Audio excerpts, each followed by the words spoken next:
Haleluya, haleluya. Puji Tuhan. Berjumpa lagi dalam acara Dengar Suara Gembala. Puji Tuhan. Semua jemaat GPD Efrata, ikutilah acara Dengar Suara Gembala. Dalam acara yang singkat dan sederhana ini, tetapi Papi yakin ada berkat yang besar dan luar biasa di dalamnya. Puji Tuhan.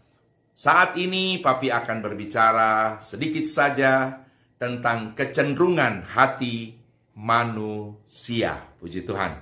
Nah, untuk itu Papi akan baca ada 3 buah ayat ya di dalam Matius pasal yang ke-7 dan ayat yang ke-3, ayat ke-4 dan ayat yang ke-5. Begini firman Tuhan. Mengapakah engkau melihat selumbar di mata saudaramu, sedangkan balok di dalam matamu tidak engkau ketahui? Ayat yang keempat. Bagaimanakah engkau dapat berkata kepada saudaramu, biarlah aku mengeluarkan selumbar itu dari matamu, padahal ada balok di dalam matamu? Ayat yang kelima. Hai orang munafik, keluarkanlah dahulu balok dari matamu, maka engkau akan melihat dengan jelas untuk mengeluarkan selumbar itu dari mata saudaramu. Kembali Papi katakan bahwa ayat ini juga sudah sering sekali kita dengar. Bahkan di saat mungkin kita baca, maka terbacalah ayat ini. Tentang adanya orang-orang yang menurut Alkitab kita bisa melihat selumbar di mata orang. Sementara pada waktu yang sama ada balok di mata kita. Selumbar itu kalau kita gergaji kayu, serbuknya itu. Nah, itu selumbar itu. Jadi bukan keseluruhan, tapi satu selumbar saja. Itu kan kecil, halus. Bagaimana mungkin katanya kita bisa melihat hal kecil selumbar, atau katakan saja itu maknanya kekurangan atau kesalahan orang lain yang kecil kita bisa lihat. Dan katakan saja kita bisa nilai. Sementara ada balok, ada kesalahan besar di dalam kita. Mungkin untuk hal yang sama. Kita menilai seseorang seperti ini, padahal kita lebih dari dia dalam hal yang sama yang kita nilai itu. Itu yang pertama tadi. Bagian kedua dikatakan, bagaimanakah engkau dapat berkata, biarlah aku mengeluarkan. Kalau yang pertama tadi hanya melihat. Jadi bagaimana mungkin kita bisa lihat selumbar di mata orang, sementara di depan kita, di dalam mata kita ada balok. Hanya melihat, itu yang pertama. Yang kedua, bagaimana mungkin aku berkata, biarlah aku mengeluarkan selumbar di matamu itu, sementara di matamu ada balok. Jadi pertama hanya melihat, yang keluar, mari saya keluarkan. Artinya mari saya akan selesaikan segala kekuranganmu, segala kesalahanmu itu. Kira-kira begitu. Baru dua yang ketiga, apa kata Alkitab tentang itu? Hai orang munafik, keluarkanlah dahulu balok dari matamu, maka engkau akan melihat dengan jelas untuk mengeluarkan selumbar itu dari matamu. Jadi istilahnya begini, kita bisa memperbaiki kehidupan orang lain, kita bisa dapat menasehati orang lain terhadap kekurangan ataupun kesalahan yang dia lakukan, apabila justru kebalikan.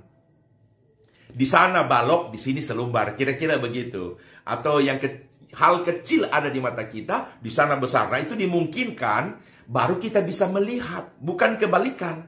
Di mata kita ada balok, yang selumbar di sana. Itu sesuatu yang tidak mungkin. Makanya kepada orang yang hanya bisa melihat, menilai kekurangan orang, sementara tidak bisa melihat sesungguhnya bahwa dirinya lebih parah daripada orang yang kita nilai itu. Tuhan bilang apa? Hai kamu orang munafik. Keluarkan dulu balok yang ada di matamu, supaya engkau bisa melihat selumbar yang mau engkau keluarkan itu. Saudara yang saya kasihi, kadangkala tidak kita sadari bahwa kita manusia punya kecenderungan seperti itu. Secara umum, ya, rata-rata manusia punya kecenderungan untuk lebih melihat kekurangan, kelemahan, kesalahan orang lain ketimbang melihat kelemahan diri sendiri. Masih ingat tentang seorang ibu? Dia masuk di sebuah gereja, minggu depan dia tidak masuk lagi. Orang tanya, kenapa tidak masuk lagi, Bu? Oh, itu ibu gembalanya tidak welcome sama saya. Kalau Bapak Gembala sih oke. Dia pindah gereja kedua. Di gereja kedua, minggu berikut dia tidak datang lagi. Orang yang sama tanya, kenapa tidak datang lagi? Ya, saya lihat juga Bapak Gembala sama. Kalau di gereja sana ibunya, di sini gembalanya juga. Punya sikap yang sama, terkesan acuh. Saya datang masih baru, dia terkesan acuh. Dia pindah gereja ketiga. Ya, dia hanya lihat kekurangan-kekurangan orang. Akhirnya dia masuk ke gereja ketiga, minggu depannya lagi dia tidak datang. Orang tanya, kenapa tidak datang lagi? Dia bilang, saya lihat musiknya kurang baik ya. Udah di zaman sekarang, zaman now, musiknya masih seperti itu. Lagu-lagunya juga all punya, maksudnya lagu-lagu zaman dulu. Aduh, zaman sekarang masih lagu-lagu lama. Saya kurang suka. Dia pindah ke gereja keempat. Akhirnya minggu depannya lagi tidak datang. Orang tanya, kenapa tidak datang lagi? Dia bilang, habis saya melihat ada majelis di situ. Dia suka pinjam uang sama saya dan belum bayar. Sudahlah. Akhirnya dia masuk di gereja keberapa? Keenam. Di situ dia tidak pindah-pindah lagi. Artinya, dia menemukan Bapak Ibu gembalanya baik. Musiknya juga mereknya mahal-mahal, yang merek mahal, pujiannya juga yang new, yang baru-baru punya, majelisnya juga tidak pernah terikat hutang dengan dia, semuanya baik. Tapi ada hal yang terjadi.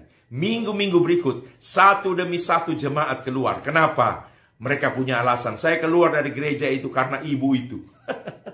Jadi ada hal yang dia bawa ke dalam, justru itu merupakan hal-hal yang melemahkan jemaat yang ada. Sehingga dengan itu satu demi satu jemaat keluar. Ini sebuah contoh atau gambaran kecil tentang kadangkala kita hanya melihat kekurangan orang dan kita tidak melihat kekurangan kita sendiri. Sebuah ilustrasi juga yang Papi mau cerita. Bukan pada satu hari, ada satu keluarga yang bertetangga dengan keluarga lain. Kebetulan keluarga yang Papi mau cerita ini, mereka keluarga yang cukup punya secara ekonomi. Sehingga di bagian belakang pun rumah itu ada kaca gitu ya. Jadi bukan biasanya kaca itu kan ada di depan. Nah ini tidak, sampai di bagian belakang pun ada kaca. Jadi melalui kaca yang transparan ini bisa melihat ke pekarangan atau halaman belakang rumahnya orang yang di samping rumah atau tetangga. Nah rupanya pada satu hari ketika mereka sedang sarapan, mata ibu ini tertuju ke tiang penjemuran yang ada di tetangga. Jadi terbentang talinya, ya ada tiang, lalu lihat jemuran. Nah, rupanya itu pemandangan yang terjadi tiap hari. Jadi hari ini dia melihat ada jemuran, besok lagi. Sampai akhirnya ibu ini tidak tahan lagi untuk tidak membicarakan kepada sang suami. Dia berkata begini, Pak, coba Papa lihat. Baju itu loh. Setiap hari yang mama lihat, yang mereka cuci itu kotor. Mama pikir bagaimana sih mereka cuci baju itu? Kok kotor begitu? Suaminya diam. Besok lagi. Dia berkata, coba Papa lihat. Bajunya kotor semua. Aduh, mama gak bisa pikir katanya. Coba lihat itu. Kotor semuanya. Padahal baru habis dicuci kan? Baru juga dijemur. Kotor. Berulang kali setiap hari ketika mereka sarapan, dia selalu katakan begini. Nah, satu waktu sarapannya terlambat. Suaminya duduk lebih dulu di meja makan. Dan suaminya sudah lebih dulu memperhatikan pakaian-pakaian yang sudah dicuci atau yang ada di jemuran tali jemuran itu. Istrinya datang, membawa sarapan, dan akhirnya mereka sarapan bersama. Pada waktu itu sang istri berkata lagi, Pak, coba Pak lihat. Pakaiannya kotor semuanya. Suaminya diam lagi. Besoknya, entah sudah hari kesekian, begitu istrinya datang duduk mau makan, baru sang suaminya, dia berkata begini kepada suaminya. Nah, Pak, coba Papa lihat. Baru hari ini Mama melihat pakaian yang mereka cuci itu bersih. Enggak dari dulu ya. Kok baru sekarang? Apa yang lalu-lalu mereka tidak tahu? Kalau hasil cucian itu tidak bersih. Sekarang loh bersih sekali. Dengan lembut sang suami melihat istrinya dan berkata, Ma, sebetulnya bukan pakaiannya yang kotor. Lah terus apa? Yang mama lihat setiap hari pakaian kok yang kotor. Bukan sayang. Tadi sebelum mama datang, papa sudah ambil kain lap basah dan papa sudah lap kaca rumah kita. Jadi kaca rumah kita jadi bersih. Makanya mama bisa lihat bahwa pakaian yang mereka cuci itu tidak kotor lagi. Bukan karena pakaiannya yang kotor, Ma, tapi kaca kita yang kotor. Makanya kita lihat punya orang itu kotor. Saudara, kira-kira ini sebuah ilustrasi yang bisa memberi pengertian kepada kita.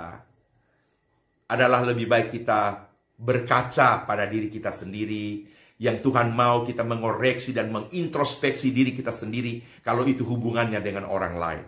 Ya, Tuhan Yesus pasti menolong kita semua lewat Roh Kudus. Sehingga dari hari ke hari kita bisa mengontrol, mengintrospeksi diri kita. Supaya kalau mungkin kita jumpai orang ada kurangnya, ada salahnya, kita pun bisa menasehati dengan cara yang baik. Sementara di waktu yang sama, hidup kita memang patut diteladani. Puji Tuhan. Jadi tidak seperti orang munafik tadi, melihat orang selumbar di mata orang, berkata, saya mau keluarkan selumbar di matamu.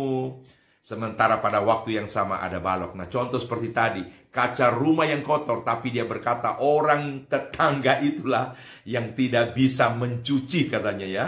Sehingga pakaiannya selalu kotor. Oke, Tuhan Yesus memberkati kita semua. Bapa dalam sorga, renungan singkat firman Tuhan ini yang Kau urapi, meteraikan di hati kami semua, sehingga kami jadi seperti yang Tuhan mau. Ampuni kami kalau selama ini kami terlalu banyak menilai orang lain buruk.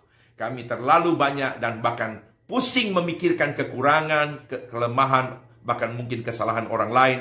Sementara kami kurang melihat ke dalam diri kami. Roh Kudus pimpin kami untuk kami dapat selalu mengoreksi, bahkan mengintrospeksi diri kami. Sehingga kami benar-benar menjadi pribadi yang menjadi berkat. Di dalam nama Yesus kami sudah berdoa, mengucap syukur, haleluya. Amin.